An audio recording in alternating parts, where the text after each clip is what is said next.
आचार्य माही जी ने हाल ही में दो अति पवित्र तीर्थ स्थलों अमरनाथ और वैष्णो देवी की यात्रा की।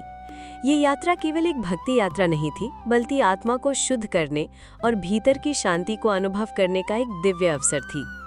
अमरनाथ, जिसे भगवान शिव का निवास स्थल माना जाता है, विशेष रूप से इसलिए पावन है क्योंकि यहाँ बर्फ से स्वयं निर्मित शिवलिंग का दर्शन होता है।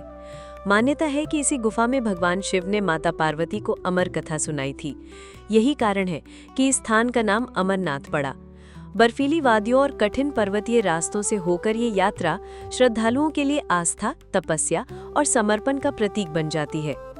दूसरी ओर वैष्णो देवी त्रिकुटा पर्वत पर स्थित मां वैष्णवी की अनंत शक्ति और करुणा का प्रतीक है।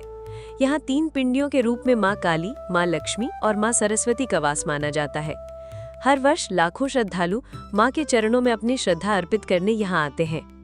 ये स्थल इस विश्वास से ओतप्रोत रहता है कि जो भी सच्चे मन से मां को पुकारता है, उसकी पुकार अवश्य सुनी जाती है। आचार्य माही जी ने इन दोनों स्थलों पर पूजा और अनुष्ठान में भाग लिया। उनका ये अनुभव गहन, शांत और आत्मा को छू जाने वाला था। उन्होंने स्पष्ट कहा, जहाँ श्रद्धा होती है वहाँ भगवान स्वयं उपस्थित होते हैं।